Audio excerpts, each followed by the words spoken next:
Hi friends, welcome to my channel. నేను చిన్ని లక్ష్మి.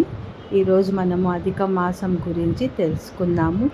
అధిక మాసము అంటే ఏమిటి అనేది కూడా తెలుసుకుందాము. అది ఎలా వస్తుందనేది తెలుసుకుందాం. హిందూ క్యాలెండర్ ప్రకారం ప్రతి 32 నెలలకు ఒక్కసారి వచ్చే అదనపు నెలను అధిక మాసంగా చెప్పుకుంటాము. చంద్రమానంలో 364 రోజులు, సూర్యమానంలో 365 రోజులు మధ్య ఉండే ఈ 11 రోజుల తేడానే సరిచేయడానికి నెల ఏర్పడుతుంది. దీన్ని పురుషోత్తమ మాసం అని కూడా పిలుస్తారు.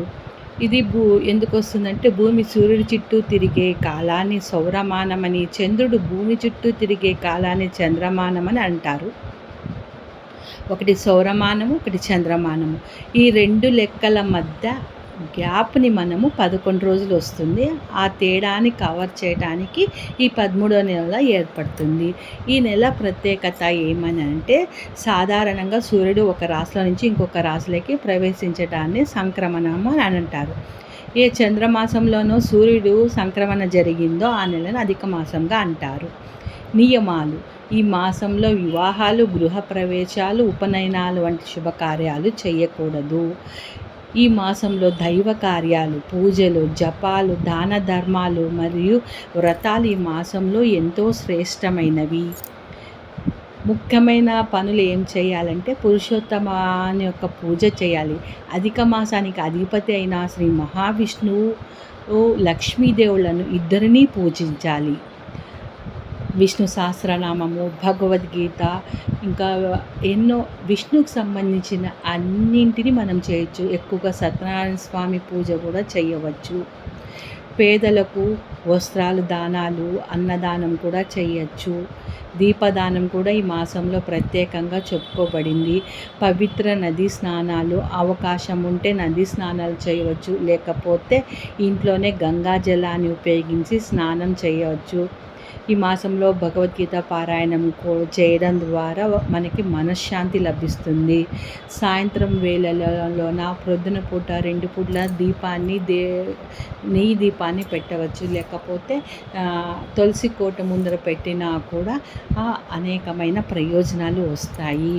ఈ మాసంలో పూలను లక్ష్మీదేవికి ఇష్టమైన కమలాలతో ఎక్కువగా పూజ చేయడం ద్వారా అధిక లాభాలు పొందవచ్చు. ఇంకా చందనం, పూలు చిక్కకపోయినా కూడా చందనంతో మనము పూజ చేయాలి. తర్వాత ఈ మాసంలో మనకి ఎక్కువ డబుల్ ట్రిబుల్ ఫలితాలు వస్తాయి కాబట్టి, మనకు జాతకంలో నవగ్రహాల ప్రాముఖ్యత ఉంది కాబట్టి, వాటి నుంచి వచ్చే నెగిటివ్ ఎఫెక్ట్ని తప్పించుకోవడానికి ఒక్కొక్క గ్రహానికి సంబంధించినది మనము డైలీ జపం చేయడం ద్వారా వాటి నుండి వచ్చే నెగిటివిటీని మనం తప్పించుకోవచ్చు. ఈ నెలలో చేసే ప్రతి పూజ అయినా కానీ మెడిటేషన్ కూడా మనకి అంతే ప్రశాంతతను అనేది ఇస్తుంది ఎక్కువగా. అందుకే ఈ మాసంలో జపాలు, పూజలకి ఎక్కువ ప్రాముఖ్యత ఉన్నది. సో ఇలా చేయడం ద్వారా మనకున్నటువంటివి అన్నింటినీ ఎక్కువ చేసుకుంటాం ఈ నెలలో. ఒక్కసారి చేస్తే అవి డబల్ ట్రిపుల్గా అవుతాయి కాబట్టి వీటన్నింటినీ మనము చేసుకోవాలి.